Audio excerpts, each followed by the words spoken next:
Student welcome to my channel ranker race में आज हम सीखेंगे नरेशन। नरेशन क्या होता है, नरेशन को डायरेक्ट इनडायरेक्ट स्पीच बोलते हैं और इनमें क्या डिफरेंस है और ये परीक्षा में किस प्रकार इनको लिखेंगे कि अच्छे से अच्छे नंबर आपको मिल सकें। आइए देखते हैं। सबसे पहले समझते हैं नरेशन को हिंदी भाषा में। जैसे कि आपके पिताजी आपके लिए साइकिल लाए हैं, आपके पिताजी आपके लिए क्या लाए हैं, साइकिल लाए हैं और ये हैं आप, तो फिर क्या बोलेंगे, बेटा मैं तुम्हारे लिए साइकिल लाया हूँ। मतलब पिताजी ने इस लड़के से कहा कि मैं तुम्हारे लिए साइकिल लाया हूँ। जैसे कि मैंने लिखा, ये लिखा हिंदी में, पापा ने कहा मैं तुम्हारे लिए साइकिल लाया हूँ। यदि इसी बात को ये लड़का अपने मित्र से कहे, किसे कहे, अपने मित्र से कहे जाकर, इससे लड़का अपने मित्र से कहे, क्या कहे कि पापा ने कहा मैं तुम्हारे लिए साइकिल लाया हूँ। पापा ने कहा मैं तुम्हारे लिए साइकिल लाया हूँ। इस बात को सीधा सीधा अगर बोल दे तो उसको बोलते हैं प्रत्यक्ष कथन। हिंदी में, अंग्रेजी में बोलते हैं डायरेक्ट स्पीच, इंग्लिश में डायरेक्ट स्पीच। और यदि इसी बात को पापा ने कहा मैं तुम्हारे लिए साइकिल लाया हूँ, इसी बात को इस लड़के ने अपने दोस्त से अपनी भाषा में, अपने तरीके से, अपने लहजे से इसको वही बात बतानी है। कैसे, आइए देखते हैं।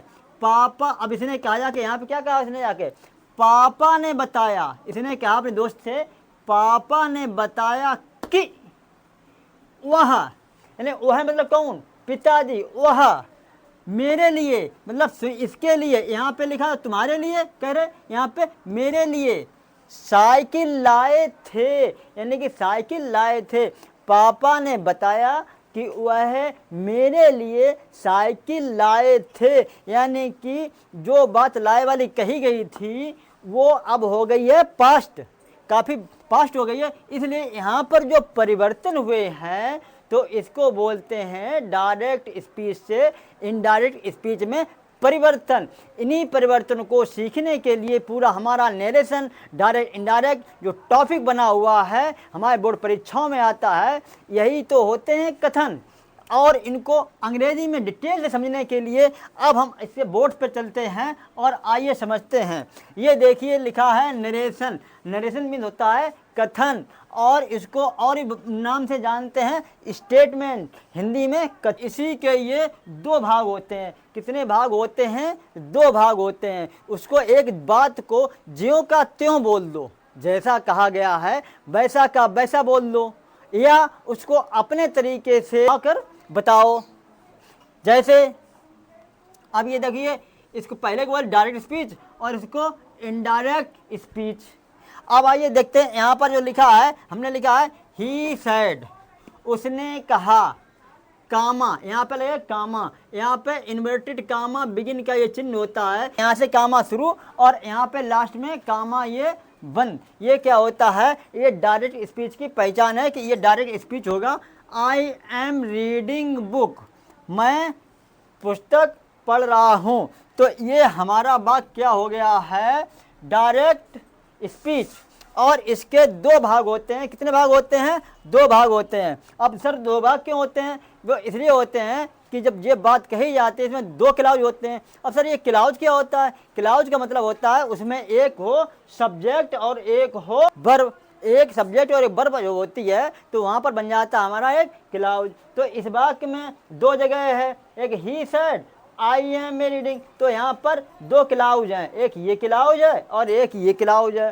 तो इसको बोलते हैं रिपोर्टिंग क्लाउज। इसको क्या बोलेंगे, रिपोर्टिंग क्लाउज। और इसको क्या बोलेंगे, रिपोर्टेड क्लाउज। यानी कि रिपोर्ट मतलब जो कथन है, ये बात कही गई है। और इसको दूसरे नाम से भी जानते हैं, जैसे कि यहाँ पर ये वर्ब दिया गया है ये, तो इसको बोलते हैं रिपोर्टिंग वर्ब, इसको बोलते हैं रिपोर्टिंग वर्ब। और यहाँ ये रिपोर्टेड स्पीच, इसको रिपोर्टेड स्पीच के नाम से भी जानते हैं। अब इसमें सर इसमें क्या क्या परिवर्तन होते हैं, इसमें कुछ मुख्यतः निम्न परिवर्तन होते हैं, जिसमें कि जैसे आप यहाँ पर देखिए ये हिंदी वाले वाक्य में कहाँ कहाँ परिवर्तन हुए हैं, कि जैसे यहाँ पर ये कहा वाली बात को बताया में बदल दिया गया है और इन्वर्टेड कामा को हटाकर यहाँ पर की जोड़ दिया गया है। और ये मैं का ही हो गया है, तुम्हारे का मेरे हो गया है, और ये लाया हूँ की जगह पे लाए थे हो गया है। ये इतने ही प्रकार के अंग्रेजी में डायरेक्ट से इनडायरेक्ट बनाने में परिवर्तन होते हैं। शर्त यह है कि ये हमारा हिंदी में था और इसमें ये अंग्रेजी में परिवर्तन होगा। और अंग्रेजी में परिवर्तन करने के लिए आपको टेंस आने चाहिए, और टेंस के लिए आप नेक्स्ट जो आपको आ रहे हैं तो अच्छी बात है, नहीं आ रहे हैं तो हमारे पिछले video ranker race, ranker ma'am अन्य चैनल पर भी उपलब्ध हैं, वो आप देख सकते हैं। और आइए देखते हैं इनको अब कैसे बना। जैसे कि यहाँ पर ये दिया गया है सैड, इसमें ये हमारा क्या है, टेंस है, ये पास्ट का है। यदि यहाँ पर पास्ट का होगा तो आगे का टेंस परिवर्तन होगा, ये हमारा एक रूल होता है। जैसे कि यहाँ पर ये साइड यहाँ पर भी है, यहाँ पर ये, तो इसका मतलब ये है कि यहाँ पर जो हमारे टेंस जो दिए गए हैं, जो इन्वर्टेड कॉमा के अंदर टेंस दिए गए हैं, ये परिवर्तन होंगे।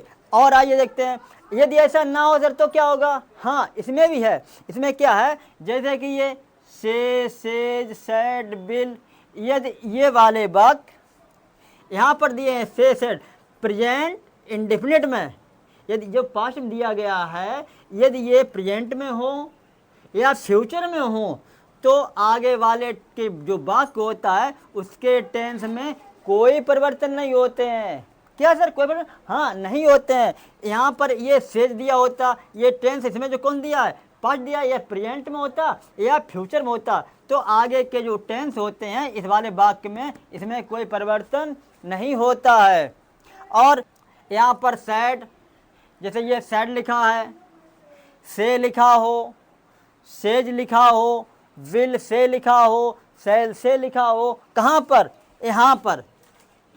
यहाँ पर यदि लिखा हो तो इसको जो है ज्यों का त्यों रख देते हैं, ज्यों का त्यों रख देते हैं। मतलब से का से रखते हैं, से का से रहेगा, सेज का सेज रहेगा, सैड का सैड रहेगा। तो डायरेक्ट स्पीच से इनडायरेक्ट बदलने के लिए सबसे पहले हमें देखना है ये हमारा किस टेंस में जो ये दिया गया है, ये जो है किस टेंस में है, या पास्ट में, अतः ये चेंज होगा। तो इसको क्या लिखेंगे, जैसे ही सैड, ये लिखा हुआ है ही सैड, ये तो आप लिख ही लेंगे। हाँ, लिख लेंगे। इसके बाद जोड़ सर क्या लगेगा, हाँ जोड़ यहाँ लगेगा दैट, क्या लगेगा, दैट, ये दैट लगा दिया। उसके बाद आई काय में चेंज होगा, आई होगा ही के सर, इसके अनुसार, ही के अनुसार, क्योंकि आई जो फर्स्ट पर्सन होते हैं वो सब्जेक्ट के अनुसार, और जो इधर जो होते हैं ऑब्जेक्ट, इसमें ऑब्जेक्ट है ही नहीं। तो एम ये प्रेजेंट में है तो इसको पास्ट में वाज लगाते हैं, और उसी प्रकार रीडिंग ए बुक ये लिख दिया है। और आइए और नेक्स्ट ये देखते हैं, ही सैड टू मी, उसने मुझसे कहा, कामा आफ्टर काम begin, he is playing football. इसको कैसे बनाएंगे, अब यहाँ पर ये दिया गया टू लगाया गया, ये क्या लगाया, टू लगाया गया। अब इसको टेल में परिवर्तन करेंगे, क्या में परिवर्तन करेंगे, टेल में। जैसे कि ये से दिया गया है तो नहीं परिवर्तन हुआ है, यदि से टू दिया गया हो तो टेल में परिवर्तन होगा, यदि सेज टू दिया गया हो तो टेल्स में, सैड दिया हो तो टोल्ड में, बिल से हो ही सैड टू मी, तो क्या हो गया यहाँ पे, ही टोल्ड मी, मतलब सैड टू का क्या बना दिया गया है, टोल्ड मी। दैट ये कनेक्टिंग वर्ड है, और तो ये क्या रहेगा, ही रहेगा। बाज टेंस बदल गया, बाज, ये जो टेंस बदल गया बाज, प्लेइंग फुटबॉल।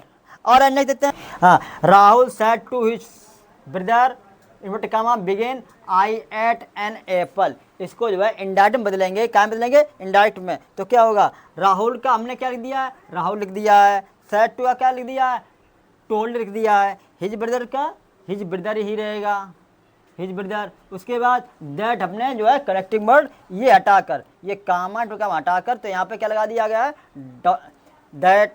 आई सब्जेक्ट के अनुसार, राहुल ही, और ये जो है टेंस ये क्या है, प्रेजेंट इंडेफिनिट में है तो ये पास्ट इंडेफिनिट बना दिया गया है। उसके बाद एन एप्पल। उम्मीद है हमारा वीडियो पसंद आया होगा। यदि वीडियो पसंद आए तो लाइक करें, चैनल पहली बार आए तो सब्सक्राइब करें, और इसके नए वीडियो आपको नेक्स्ट दिन अगले डे में मिलेंगे। कल के लिए जय हिंद।